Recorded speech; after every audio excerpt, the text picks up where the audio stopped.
Hello student,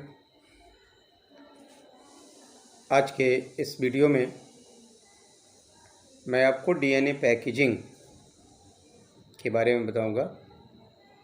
DNA packaging या DNA का पराकुंडलन। अच्छा, इसके पहले के वीडियो में हमने क्लास 12 के बच्चों के लिए डीएनए की संरचना के बारे में बताया था कि डीएनए की संरचना क्या होती है, उसमें कौन कौन से मटेरियल्स लगते हैं और डीएनए हमारे लिए क्यों महत्वपूर्ण है। जो भी जीवधारी हैं उनका जो ब्रिक है, यानी उनकी बॉडी संरचना का जो स्केलेटन तैयार होता है, वह स्केलेटन पूरी तरह से डीएनए पर ही तैयार होता है। डीएनए के माध्यम से ही उनका स्ट्रक्चरल जो स्केलेटन बनता है वो उसी पर डिपेंड करता है। बच्चे, डीएनए संरचना को आपने पढ़ा होगा। डीएनए संरचना में वाटसन, क्रिक्स और विल्किंस तथा फ्रैंकलिन आदि वैज्ञानिकों के योगदान को आपने देखा होगा कि उन्होंने डीएनए की पूरी तरह से संरचनाओं को प्रस्तुत किया, पूरी तरह से आणविक संरचना प्रस्तुत की गई उनकी, और उसके आधार पर हमें कह सकते हैं कि हमारे शरीर का जो आनुवंशिक पदार्थ है और ये डीएनए है, और डीएनए के माध्यम से तमाम तरह के जो हेरिडिटरी कैरेक्टर्स होते हैं ट्रांसफ़र होते हैं। लेकिन अब डीएनए, मैंने पिछले वीडियो में आपको बताया था कि डीएनए बहुत लंबा होता है और ये पॉलीन्यूक्लियोटाइड चेन का बना होता है। तो पॉलीन्यूक्लियोटाइड चेन मतलब ये है कि जिस तरह से प्रोटीन के अणु आपस में जुड़ के पॉलीपेप्टाइड चेन बनाते हैं, वैसे डीएनए के जो न्यूक्लियोटाइड हैं वो आपस में जुड़ कर के पॉलीन्यूक्लियोटाइड चेन बनाते हैं। तो ये चेन काफ़ी लंबी होती है। अब इसकी लंबाई का अंदाज़ा ये लगा सकते हैं आप कि आपके शरीर में 10⁻14 कोशिकाएँ होती हैं। बच्चे, ह्यूमन में देखा जाए तो हमारे शरीर में 10⁻14 सेल्स होती हैं। 10⁻14 सेल पाए जाते हैं। और जो डीएनए है, हमारे शरीर में गुणसूत्रों की संख्या कितनी है, तो आप जानते हैं कि मनुष्य के शरीर की प्रत्येक कोशिकाओं में जितनी कायिक कोशिकाएं होती हैं, इन सभी कोशिकाओं में 46 गुणसूत्र अर्थात 23 जोड़े गुणसूत्र पाए जाते हैं। ये गुणसूत्र किसके बने होते हैं, तो आप कहेंगे गुणसूत्र डीएनए के ही बने होते हैं, ये डीएनए होते हैं। और 46 गुणसूत्र, प्रत्येक कोशिकाओं में 46 गुणसूत्र पाए जाते हैं और शरीर में 10⁻14 सेल्स पाई जाती हैं। 10⁻14 कोशिकाएं होती हैं। अगर हम एक कोशिका में उपस्थित जो डीएनए है उसकी माप करते हैं, तो साइंटिस्टों के अनुसार अगर संपूर्ण एक कोशिका में जितना डीएनए है, जितना लंबा डीएनए है, उसकी आप माप करें तो लगभग मान के चलिए कि हमारे पूरे शरीर में, या जो हमारी प्रत्येक कोशिका है उस कोशिका में 2 मीटर लगभग डीएनए है। एक सेल में लगभग 2 मीटर लंबा डीएनए है। और 10⁻14 कोशिकाएं हमारे शरीर में हैं, अर्थात हम ये कह सकते हैं कि 2 × 10⁻14 इतनी मीटर लंबी कोशिका है, इतनी मीटर लंबी डीएनए होता है हमारा। मेरे कहने का मतलब ये है, मैं आपको ये समझाना चाहता हूँ कि डीएनए बहुत लंबा होता है। एक अनुमान मैंने बताया आपको कि हमारे शरीर में 46 कोशिकाएँ हैं, 46 गुणसूत्र पाए जाते हैं प्रत्येक कोशिका में। एक कोशिका में 46 गुणसूत्र जो होते हैं, उस 46 गुणसूत्र में उपस्थित डीएनए की माप करें यदि, तो लगभग 2 मीटर लंबा डीएनए होता है।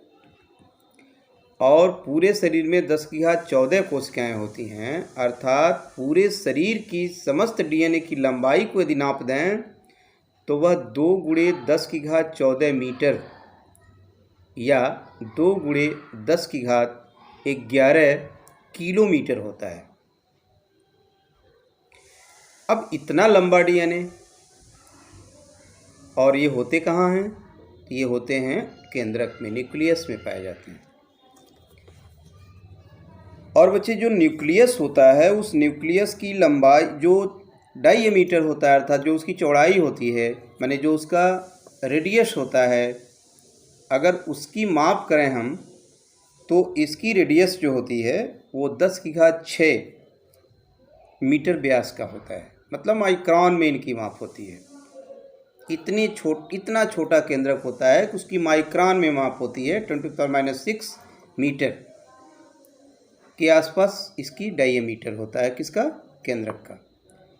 तो इतने छोटे से केंद्रक में इतना बड़ा डीएनए आता कैसे है, बात को समझेंगे। मैं आपको डीएनए पैकेजिंग पर ले जा रहा हूँ। मेरे कहने का अभिप्राय ये है कि डीएनए हमारे शरीर में अथवा जीवाणुओं के शरीर में अथवा कोई जीवधारी वनस्पति अथवा जंतु सब में जो केंद्रक के अंदर डीएनए है, ये डीएनए काफ़ी लंबा है। और इतना लंबा डीएनए एक छोटे से माइक्रोन में जिसकी माप करते हैं उतनी छोटी जगह पर वो डीएनए कैसे रहता है। तो निश्चित तौर पे वो क्वाइल्ड होता है बच्चे, बार बार उसकी क्वाइलिंग होती है और उसी को कहते हैं पराकुंडलन, डीएनए का पराकुंडलन। अर्थात डीएनए बार बार पराकुंडलित होकर के बार बार ये फोल्डेड होते हुए और एक सूक्ष्म से स्पेस में समाहित हो जाता है और इसी को हम कहते हैं डीएनए पैकेजिंग। अर्थात डीएनए तंतुओं का पराकुंडलन प्रक्रिया के माध्यम से, अल्ट्रा क्वाइलिंग के माध्यम से एक छोटे से स्पेस में संघनित हो जाने की जो प्रक्रिया है, इसी को हम डीएनए पैकेजिंग कहते हैं।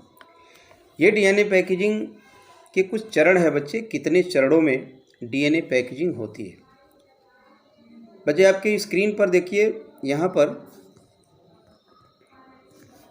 डीएनए पैकेजिंग का एक फिगर मैंने लगाया है।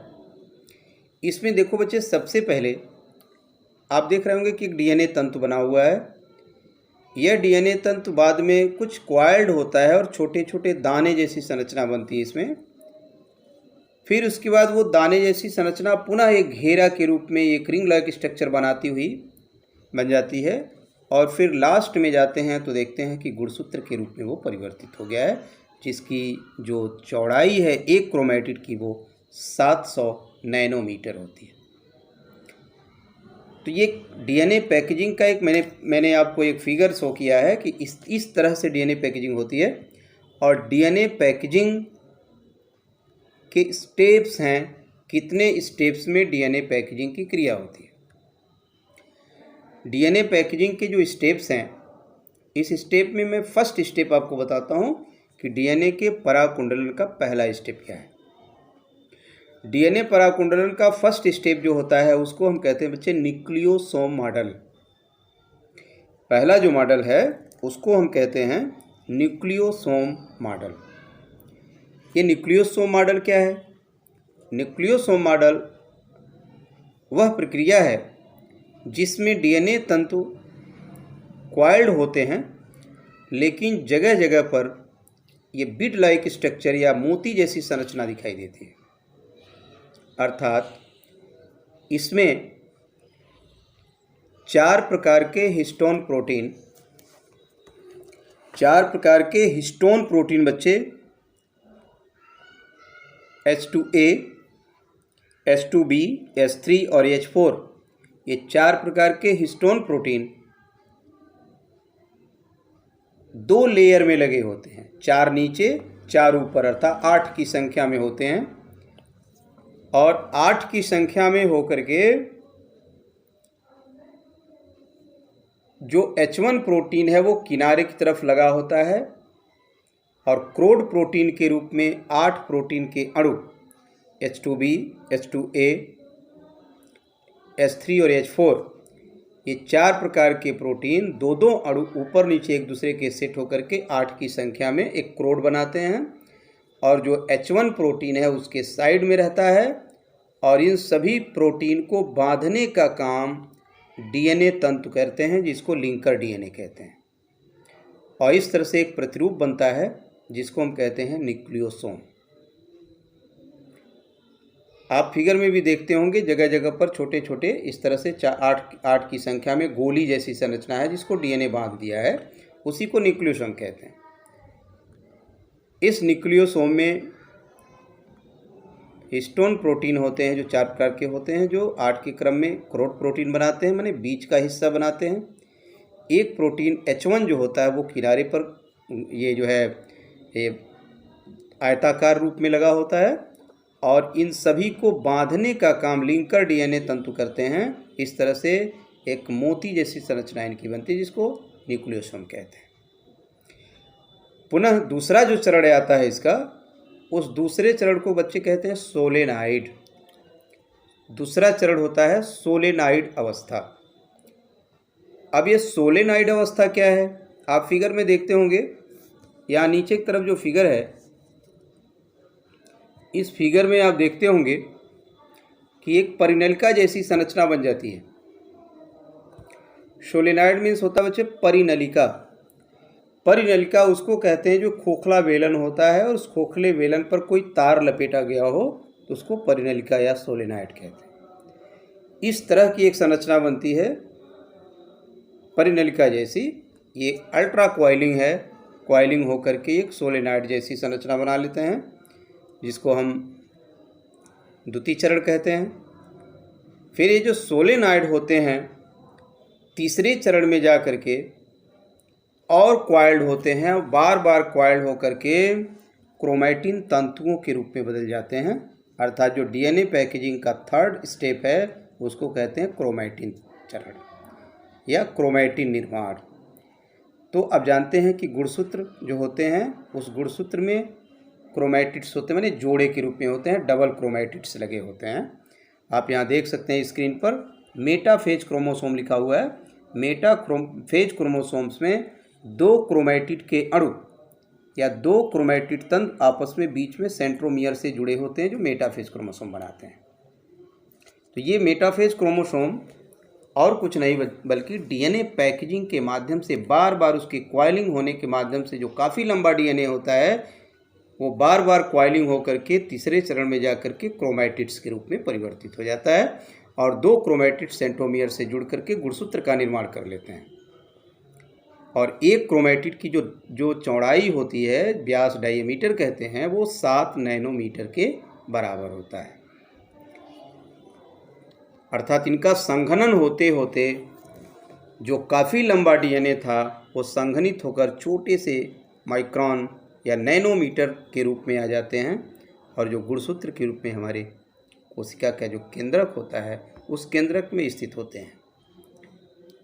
तो इससे फ़ायदा क्या है कि बहुत लंबा जो डीएनए है वो छोटे से स्पेस में by the process of DNA packaging एक जगह पर फिक्स हो जाता है। अब बच्चे इसमें जब क्वाइलिंग होती है तो उसमें क्या होता है कि 2 तरह के क्रोमैटिड का निर्माण होता है। एक को हेट्रोक्रोमैटिड कहते हैं, दूसरे को यूक्रोमैटिड कहते हैं। हेट्रोक्रोमैटिड और यूक्रोमैटिड में बहुत ज़्यादा कोई फासला नहीं। आप यूँ समझना, जब कोई चीज़ लपेटी जाती है बार बार उसको हम कंडेंस करते हैं, दबाते हैं, संघनित करते हैं, तो संघनित करने में कहीं जो बैंड्स बनते हैं हल्के हो जाते हैं, कहीं गाढ़े हो जाते हैं। अर्थात कहीं सघनता ज़्यादा हो जाती है और कहीं सघनता कम हो जाती है। जहाँ सघनता ज़्यादा हो जाती है वो ज़्यादा गाढ़ा होता है। अब गाढ़ा मतलब स्टेन करने पर, रंगने पर। इन क्रोमैटिड्स की जब स्टेनिंग होती है, माने इनको रंगा जाता है, स्टेन किया जाता है, तो जहाँ पर क्वाइलिंग गाढ़ी होती है, माने ज़्यादा सघनता होती है, अर्थात जो सघन क्वाइलिंग है वो ज़्यादा गाढ़ा रंग देता है, ज़्यादा ग्रेस कलर के रंग देते हैं, माने गाढ़ा कलर देता है, तो उसको कहते हैं हेट्रोक्रोमैटिड। क्या कहते हैं बच्चे? हेट्रोक्रोमैटिड। डीएनए क्वाइलिंग जब होती है तो जिन जगहों पर डीएनए ज़्यादा सघनता प्रदर्शित करता है उसको हेट्रोक्रोमैटिड कहते हैं, क्योंकि वो स्टेनिंग में ज़्यादा गाढ़ा रंग देता है। और कुछ जगह ऐसे होते हैं जहाँ पर क्वाइलिंग थोड़ी लूज क्वाइलिंग होती है और उस लूज क्वाइलिंग की वजह से वहाँ पर हल्का कलर, स्टेनिंग करने पर वो हल्का कलर देता है। तो जो हल्का कलर देता है बच्चे उसको यूक्रोमैटिड कहते हैं और जो गाढ़ा स्टेन देते हैं उसको हेट्रोक्रोमेटिड कहते हैं। एक चीज़ और जान जाए कि यूक्रोमेटिड और हेट्रोक्रोमेटिड में डिफरेंस क्या है। तो जो यूक्रोमेटिड होता है बच्चे, वो आनुवंशिक दृष्टिकोण से ज़्यादा सक्रिय माने जाते हैं। यूक्रोमेटिड आनुवंशिक दृष्टि से ज़्यादा सक्रिय नहीं होते हैं। तो ये था डीएनए पैकेजिंग और डीएनए पैकेजिंग का महत्व। और नेक्स्ट वीडियो में आपको हम रिप्लिकेशन ऑफ डीएनए के बारे में बताएंगे। Thank you.